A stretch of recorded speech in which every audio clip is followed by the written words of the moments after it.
A continuación, Diplomacia en Directo. Clasificación A. Apto para todo público.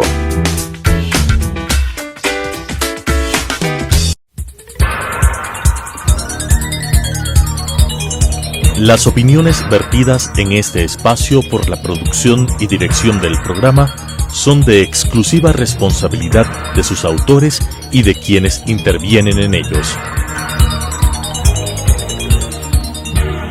Telesucesos Canal 29 UHF presenta Diplomacia en Directo, un programa de enfoque y reflexión sobre la vida y el comportamiento internacional del Ecuador y la comunidad de naciones, con la conducción del embajador Edwin Johnson. Diplomacia en Directo. Hoy tengo el agrado de recibir en este programa a un querido compañero del Servicio Exterior Diplomático de Carrera ecuatoriano. Es el embajador Roberto Betancur Ruales. Ingresó a la Cancillería en el año 69, somos colegas de la misma época. Tiene una muy amplia experiencia desde los inicios de la carrera como funcionario en las embajadas de Chile, en Colombia, y luego, pues, al haber ascendido de acuerdo con los reglamentos para el debido ascenso a la categoría de embajador, él ha servido especialmente en las Naciones Unidas en Ginebra para desempeñar puestos de asesor, digamos, y en representación del Ecuador en el aspecto económico y comercial sobre todo. En Ginebra se desempeñó simultáneamente como embajador ante las Naciones Unidas y representó al Ecuador en asuntos de derechos humanos y desarme, y se convirtió en el primer diplomático ecuatoriano en ser electo para ocupar la presidencia de la Conferencia del Desarme en las Naciones Unidas. Años después, en el 2003, electo por todos los países latinoamericanos y del Caribe y por los Estados Unidos, Canadá, como el presidente del Comité de Negociaciones Comerciales en el área del libre comercio de las Américas, ALCA. Entre los años 2003 y 2015 fue designado como jefe negociador del Ecuador y en tal función concluyó las negociaciones con la Unión Europea del acuerdo de libre comercio más importante negociado por el país en ese momento. En el campo de la integración, en los años 85-89, fue representante alterno de la ALADI en representación del país, y luego atendió la amplia agenda de temas de la comunidad andina. En materia de relaciones bilaterales, entre los años 2005 y 2010, ya como embajador, jefe de misión, encabezó las embajadas del Ecuador ante los gobiernos de Suecia, Dinamarca, Finlandia, Islandia y Noruega, y embajadas concurrentes en España, Letonia y Lituania. Más tarde, en septiembre del 2015 a marzo del 19, fue embajador en Turquía, con concurrencia también como embajador ante la República de Georgia. Desde abril del 19 hasta el 21, volvió a trabajar en el campo multilateral como jefe de misión ante las Naciones Unidas y organismos internacionales con sede en Viena, y reabrió la embajada ecuatoriana en Austria.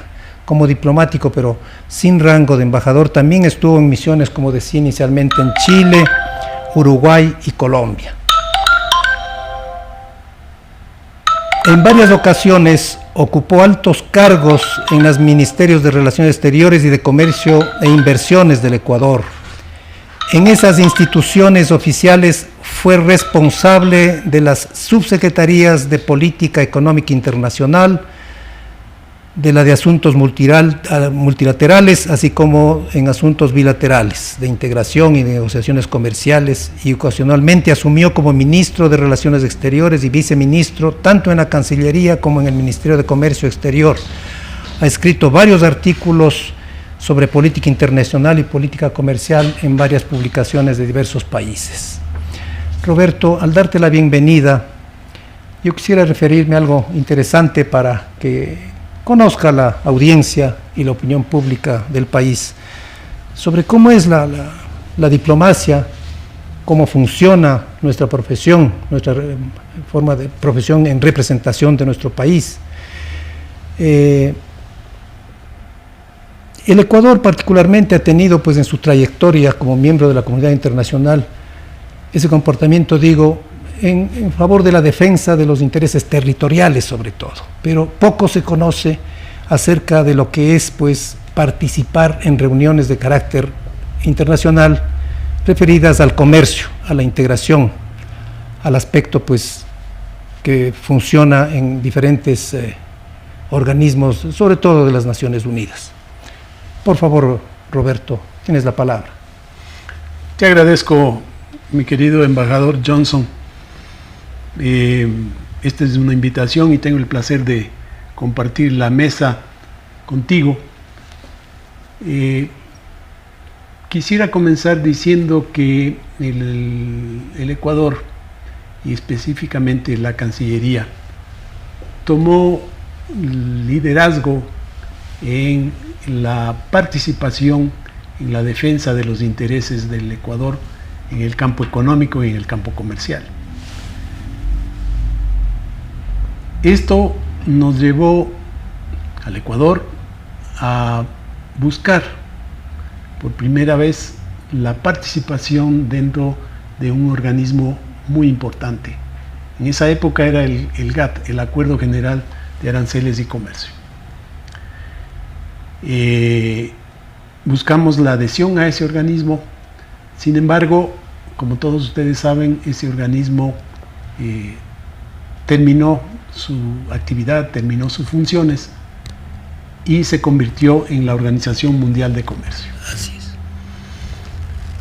La Cancillería igualmente vio la conveniencia de acompañar en la defensa de los intereses comerciales del país cuando dirigió de forma muy activa toda la disputa con la Unión Europea para conseguir un mejor acceso y mejores condiciones de venta de la principal fuente de divisas del Ecuador en esa época, que era las exportaciones de banano. Esta disputa nosotros no la podíamos desarrollar en el GATT porque no éramos miembros, pese a que éramos el primer exportador mundial de la fruta, pero no teníamos dónde hacer los reclamos porque la Unión Europea había creado un reglamento que era altamente discriminatorio en contra del Ecuador. También llevamos adelante con un grupo de profesionales diplomáticos de carrera, sobre todo, la negociación del acuerdo comercial con la Unión Europea, conocido como el acuerdo multipartes, el acuerdo de comercio multipartes. Este acuerdo nos permitió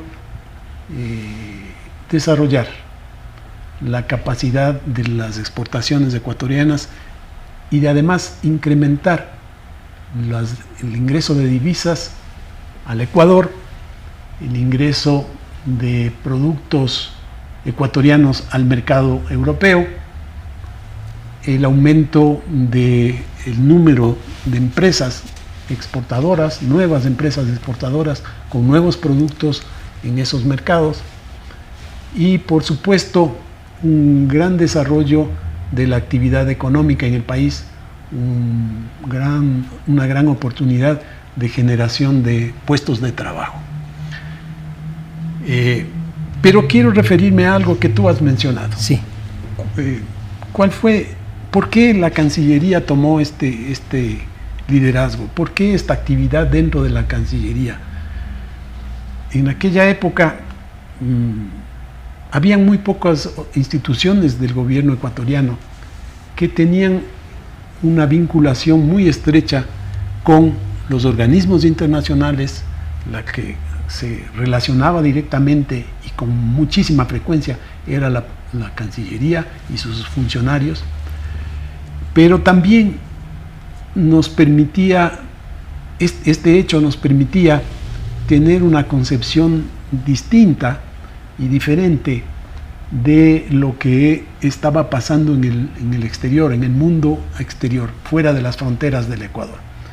Y son las cancillerías las que, en este caso, llegan a tener esa visión y ese enfoque. Claro que sí, tienen más contacto. Ahora, ¿qué otras instituciones del Estado ecuatoriano participaban? Dentro de los procesos participó exclusivamente el Ministerio de Relaciones Exteriores, y en ocasiones se contó con el apoyo del Banco Central y también del Ministerio de Industrias, Comercio e Integración en aquella época. Correcto.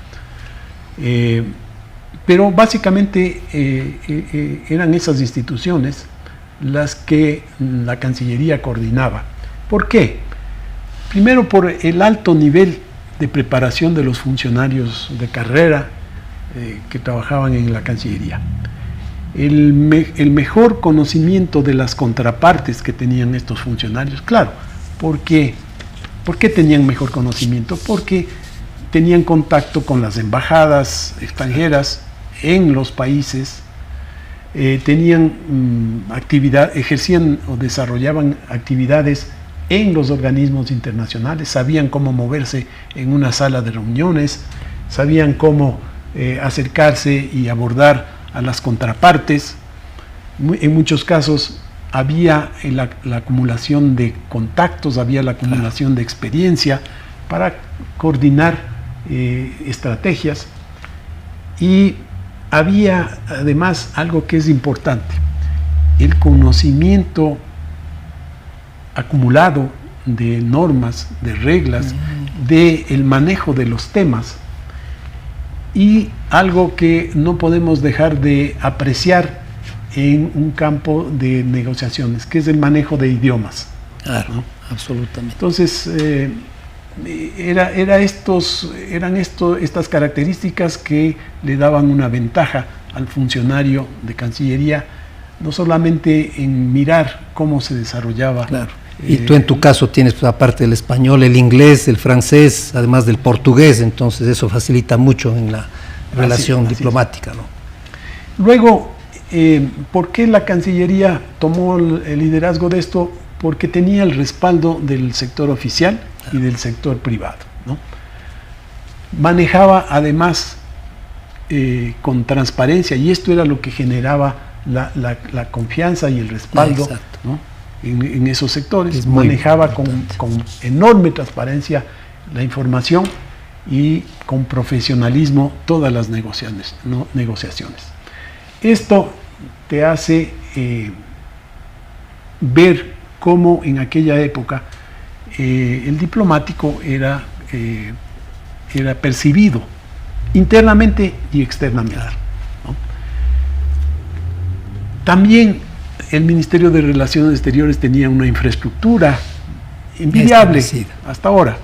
¿Por qué? Porque tiene embajadas, tiene consulados afuera, que son los que te ayudan a desarrollar la política exterior. Con información, inclusive. Información y presentando posiciones, presentando iniciativas que son o no son aceptadas por las otras partes, pero ahí está la función del diplomático, que es la de convencerle a la contraparte de que acepte o de que se conduzca de la forma que uno quiere que se conduzca, en favor de los intereses nacionales. Entonces, básicamente esa es una negociación. Claro. Entender esa parte es básico, porque no se trata de imposición, no se trata de imponer ideas, sino de conducir de tal forma, con argumentos convincentes, a que se haga o se obtenga lo que uno quiere. Claro. Ese es básico en una negociación. Entonces, esto generaba mucha confianza en el sector privado y en el sector oficial.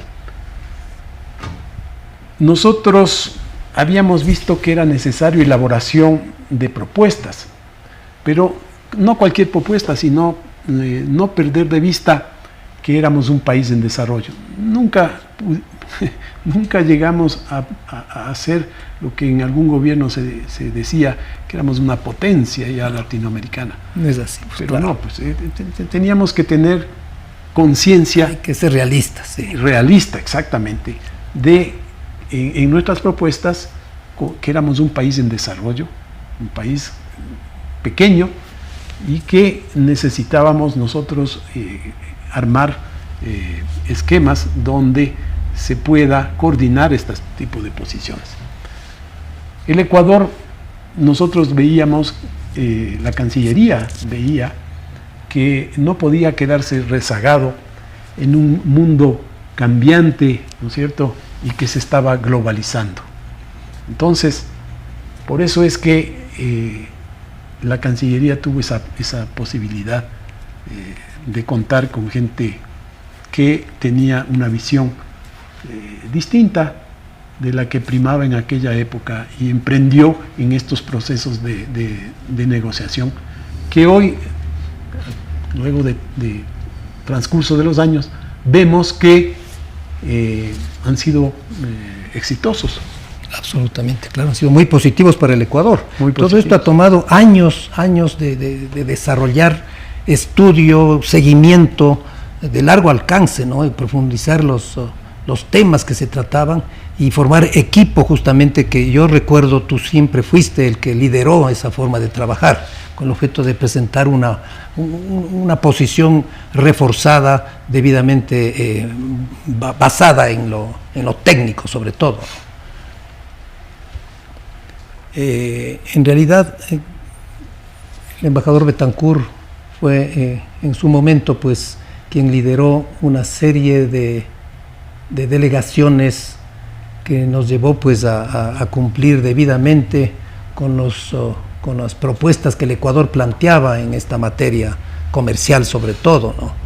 Y yo recuerdo en los años 2003 a 2004, 2005, él lideró un grupo importantísimo dentro de Naciones Unidas, sobre todo pues en el tema comercial, ¿no?